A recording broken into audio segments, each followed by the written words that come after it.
할렐루야. 네, 서로 축복하십니다. 감사합니다. 네, 고맙습니다. 사랑합니다.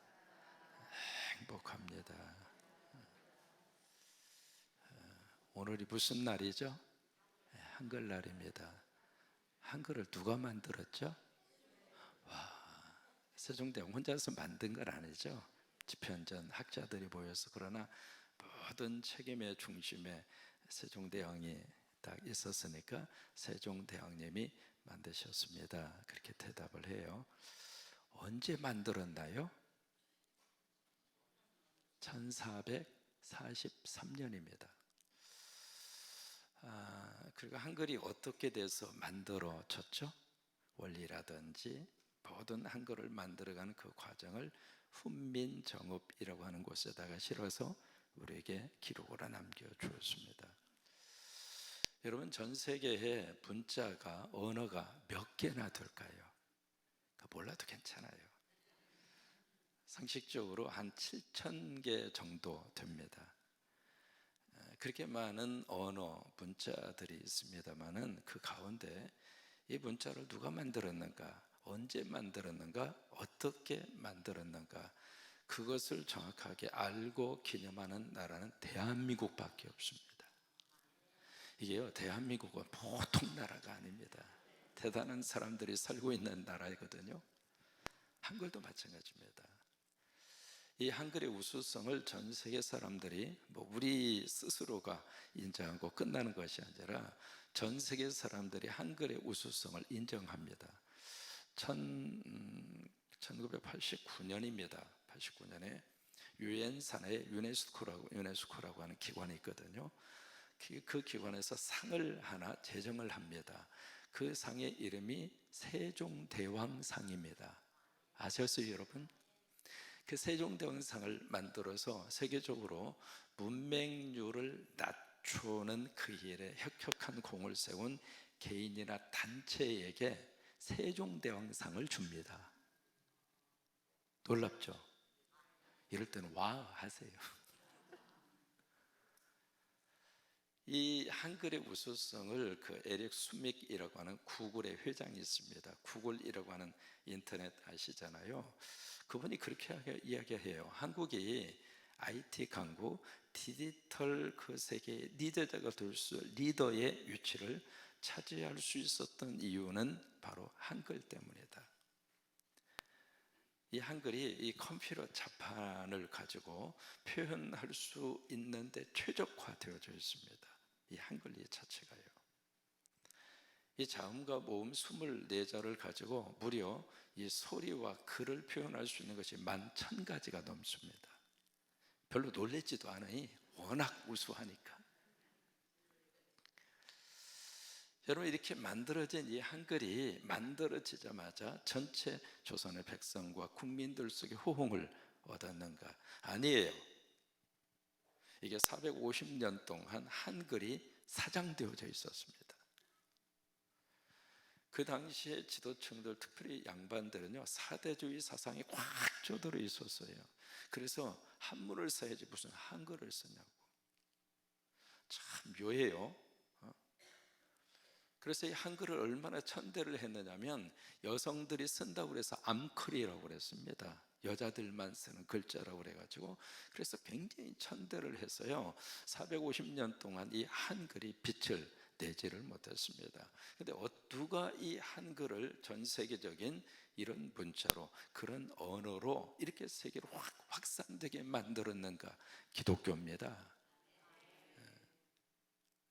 대한민국의 역사는요, 기독교가 빠지고 나면 사실은 암울한 역사의 터널을 계속 달리게 되어져 있었어요.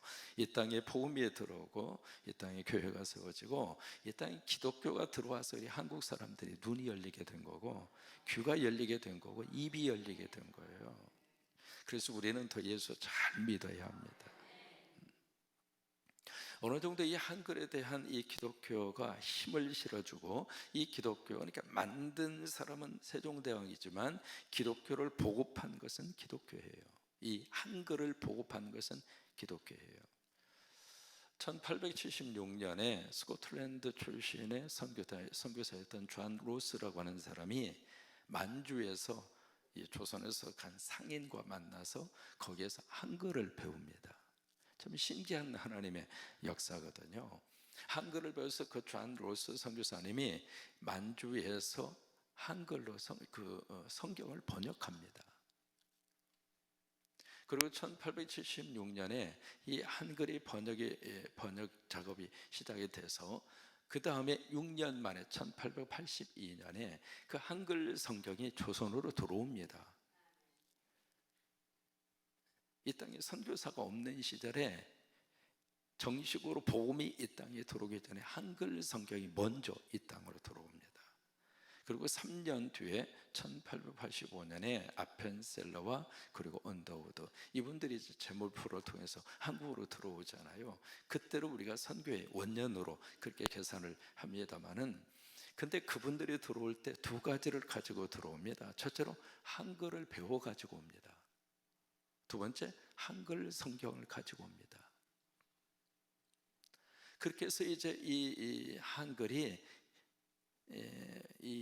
뭐냐면 성경을 만난 거예요. 여러분, 그 어떤 사람이라 할지라도 성경을 만나면 복 받습니다. 성경을 만나면 인생이 뒤집어집니다. 성경을 만나면 그 삶 속에 살림의 역사가 나타납니다. 한글이 죽어 있었던 이 한글이 성경을 만나면서 살아있는 문자로 살아난 거예요. 한글이라고 하는 단어, 이 단어의 뜻이 뭔 줄 아시죠? 한글이라고 하는 말을 쓸 때 이 한이라고 하는 것은 크다 이 말이잖아요. 크다, 큰 글이라고 하는 뜻이에요.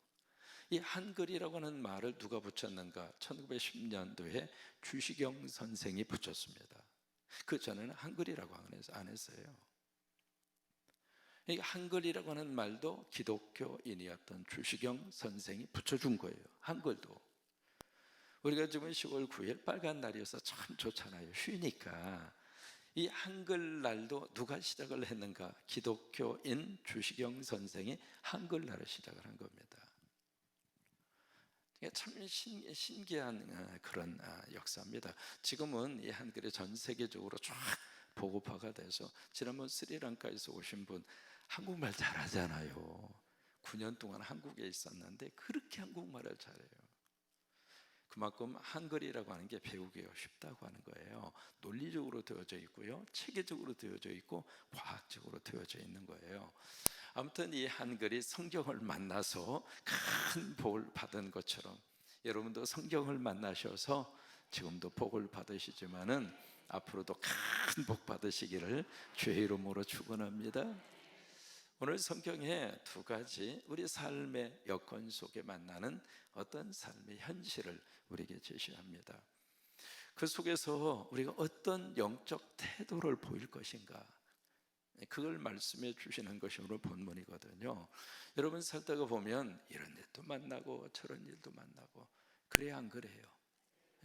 살다가 보면 그래요. 삶의 모든 과정은 사이클을 탄다, 그 이야기 해요. 올라갔다가 그 다음에 다시 내려가야 하고, 내려갔다가 이게 끝인가 싶어서 낙심하고 있었는데 때가 돼서 다시 또 올라가기도 하고요.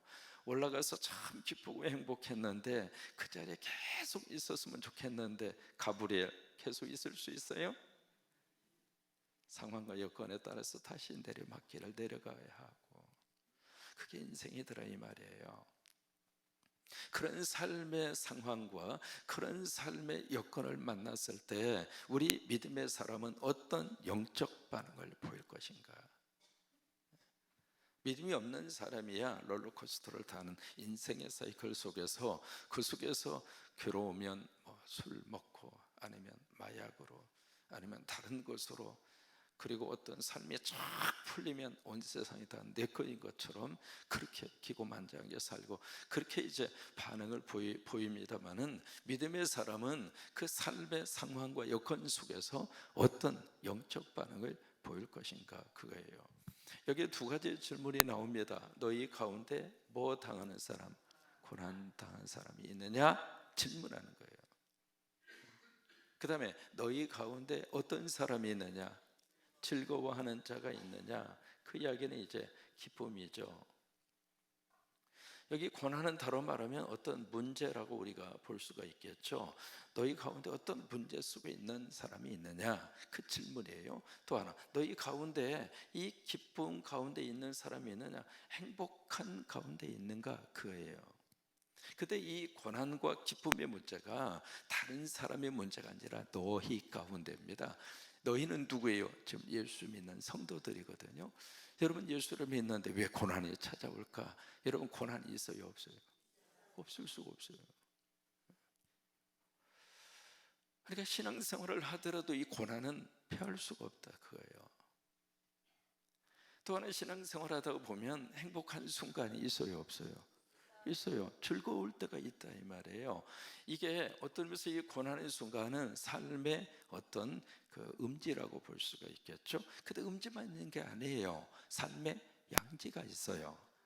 햇볕이 쫙 떠서 참 가을 햇살 참 좋다, 그럴 때가 우리 삶 가운데 있어요. 결혼해서 아이를 낳으면서 그 깔깔대는 아이의 웃음소리를 들으면서 참 삶이 행복하다, 이 사람 만나서 참 내가 시집 잘 갔지, 그래 참 고마워 감사해, 그런 순간이 있었어요, 없었어요?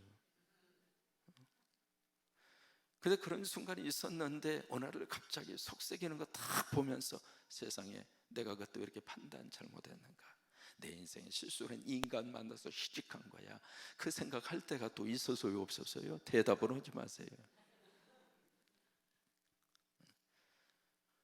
그러니까 이게 양지만 있는 것도 아니고요, 음지만 있는 것도 아니라 이 말이에요. 이 양지와 음지가 섞어서 인생 가운데 찾아오더라, 그 말입니다. 그러면 이 고난이 왔을 때는 어떻게 할 것인가? 뭐라고 그래요?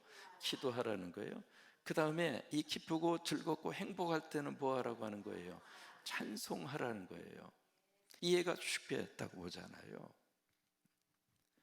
이 고난이 찾아오는 것은 기도하라고 하는 신호탄이라 그 말이에요. 고난이 왔다, 엎드리라 그 말이에요. 고난이 왔다는 이야기는 기도에 대한 하나님의 초청장이라고 하는 거예요. 그러니까 하나님이 나를 기도의 자리로 나를 지금 부르고 있다고 하는 거예요. 문제가 있다는 것은 그 문제 속에서, 문제 때문에 문제 속에서 내가 그냥 파묻혀서 문제만 보면 문제는 해결이 안 돼요. 여러분, 문제를요 객관화시켜야 문제를 바라보면서 해석하고, 그리고 그 문제를 탈출할 수 있는 길이 보입니다. 문제 안에 있으면 문제밖에 안 보이거든요. 답이 안 보입니다. 거기서 나와야 된단 말이에요. 어떻게 내가 문제 속에서 내가 탈출할 수 있는가? 엎드려야 내가 그 문제를 객관화시킬 수 있습니다. 엎드리면은 그 문제 속에서 하나님의 뜻을 발견하고 문제 속에서 나아가야 할 방향을 찾을 수 있고, 엎드리면 하나님이 도와주셔서 문제가 내 삶에 디딤돌이 될 수 있다, 이 말이에요. 그래서 기도하라고 하는 거예요. 기도하면은 하나님이 자꾸 내 안에서 커집니다. 문제는 작아지고 하나님은 커집니다. 그러면 문제를 핸들링할 수 있습니다. 기도가 사라지고 나면 하나님은 자꾸 약해지고, 그리고 문제는 더 커집니다. 문제에 짓눌려서 스트레스 받고 문제 때문에 고생하다가 문제에 허덕이다가 문제 앞에서 인생이 끝납니다. 그러니까 살다가 이 고난이 오고 문제를 만났을 때에는 기도하라, 엎드려라. 엎드리는 그 이야기는 뭐예요? 하나님이 개입하시겠다, 이 말이거든. 그 다음에 살다가 보면 그냥 고생만 하고 문제 속에서만 계속 인생을 사는 건 절대로 안 그래요. 여러분, 삶의 순간순간에 하나님이 주신 은혜 때문에 웃을 일도 있고요, 감사할 일도 있고요, 고마운 것도 있고요, 다 있어요. 다. 그러니까 사람이 숨을 쉬고 사는 거지, 맨날 그냥 문제만 있어서요, 안 그래요. 그래서 기쁘고 즐거운 일이 있을 때에는 찬양하라고 하는 거예요. 여러분, 이 두 가지 중에 어느 게 어려울까요? 고난 중에 있을 때 엎드리는 것이 어려울까? 즐거울 때 찬송하는 것이 어려울까? 어느 게 어려울 것 같아요? 손 들어 볼까요? 두 번째가 더 어려워요. 사람은 고난이 딱 닥치면 엎드리고자 하는 마음이 더 강해요. 왜? 그 문제를 해결하고 싶어서. 근데 즐거운 일이 있잖아요. 즐거운 일이 있으면은 하나님 찬양, 이게 쉬운 것 같아도 굉장히 어렵습니다. 왜? 기쁘고 행복하고 좋은 일이, 다시 말해서 막 사업이 잘 되죠. 자녀들은 내가 원하는 대로 쭉 길이 열리죠. 모든 것들이 태평하고 모든 것들이 풀려지잖아요. 여러분, 그러면 그 속에서 어떤 마음이 내 마음속에 드는가? 사람은 교만하게 돼 있어요. 하나님 생각 안 합니다. 그래서 두 번째가 더 힘든 거예요. 그래서 오늘 하나님은 즐거운 일이 있느냐, 인생 행복한가? 하나님 기억해. 그게 네 힘으로 네 삶 가운데 주어진 게 아니야. 하나님 기억해. 그것조차도 하나님이 주셨다고 인정하고 살아. 내가 행복할 수 있다면 행복 그 자체도 하나님이 주신 은혜잖아. 그러면 그 속에서도 하나님을 인식하고 하나님 망각하지 말고 하나님 인정하고 하나님 높여드려. 찬양이라는 게 그거예요. 찬양한다는 것은 하나님 높이는 거예요. 그래서 이 두 가지를 우리에게 딱 제시를 하면서 여기 기도와 이 찬송이 고난 속에 있을 때는 엎드려서 기도하고, 즐거운 일이 있고 행복한 일이 있으면은 하나님 찬양해서 하나님 올려드리고, 그렇게 하면 우리 삶 가운데 어떤 역사가 나타나게 되는가, 어떤 상황이 주어진다 할지라도 하나님과의 관계가 깊어져요. 여러분, 그렇게 살라고 하는 거예요. 그렇게 살면 우리 인생의 모든 환경과 여건 속에서 하나님의 간섭하심과 하나님의 도우심을 매 순간순간마다 우리가 느끼면서 살아갈 수가 있어요. 어려움이 있어도 하나님이 나와 함께 하시는구나. 즐거운 일이 있어도 하나님이 나와 함께 하시는구나. 그래서 그것을 어려운 신학적인 용어로 코람데오라고 그래요. 하나님 앞에서 살아라. 여러분, 기도라고 하는 말이 여기서 이제 딱 등장하고 있습니다만은 그런 질문을 우리가 해볼 수 있거든요. 왜 기도해야 하는가? 세 가지 이유를 들 수 있습니다. 첫째로 나 때문에 기도하는 거예요.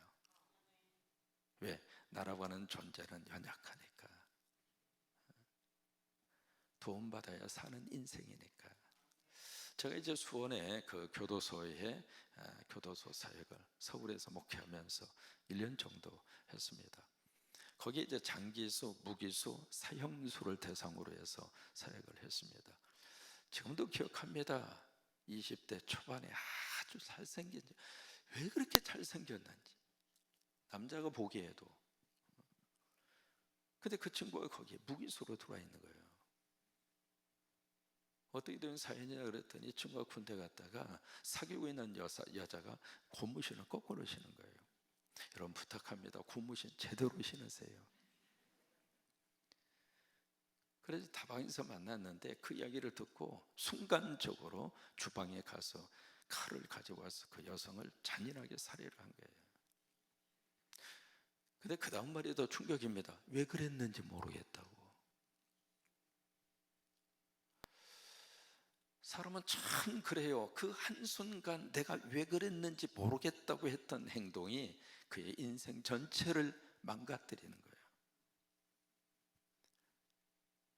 그래서 기도하는 거예요.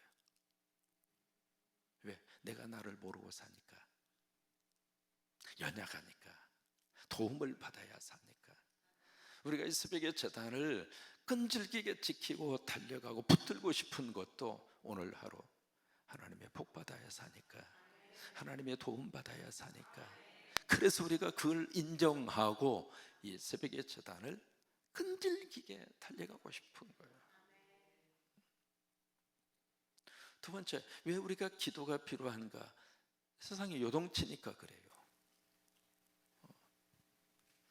특히 이 시기를 맞이해서 이때를 우리가 살고 있는, 특히 젊은 사람들도 마찬가지겠습니다만 인생을 어느 정도 살아온 50대, 60대, 70대, 80대 이 삶을 살아온 우리로서는 지금처럼 이 세상에 지금 요동하는 세상이 지금 처음이에요. 과거 70년 동안 이 세상은 요동치지 않았습니다. 국시전은 있었습니다만은 전쟁의 징후가 이렇게까지 우리 가슴에, 우리 눈에 피부로 와닿을 정도의 그런 사건들이 전 세계적으로 70년 동안 일어나지 않았습니다. 여러분, 지금 러시아하고 우크라이나 전쟁 지금 몇 년째입니까? 횟수로 지금 3년째예요. 이스라엘과 하마스의 이 전쟁 벌써 1년이 지났습니다. 끝날 줄 알았는데 끝나는 것이 아니라 더 확산되고 있잖아요.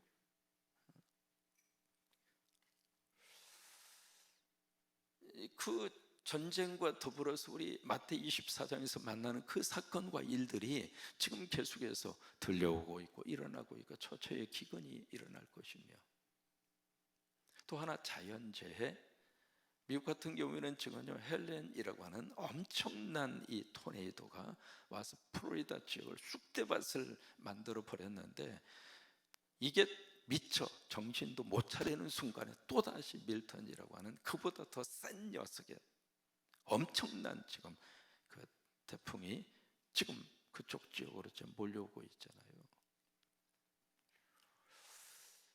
이게 이런 상황들이 이렇게 지켜보면서 우리가 이런 속에서 뭘 해야 하는가? 기도하는 거예요. 불안하니까 기도하고, 걱정이 되니까 기도하고. 세 번째로 왜 우리가 기도를 해야 하는가? 마귀와 사탄 때문에 그래요. 이 사탄은 휴가도 안 가. 우는 사자와 같이 집어삼킬 자를 찾기 위해서 빠진 뇌를 쓰고 있는 것이 마귀와 사탄인데, 그 마귀와 사탄을 이길 수 있는 힘이 나에게 없으니까 그래서 우리가 기도하라고 하는 거예요. 오늘 성경은 말씀하십니다. 삶의 어떤 상황 속에서 그것을 영적으로 반응을 보여라.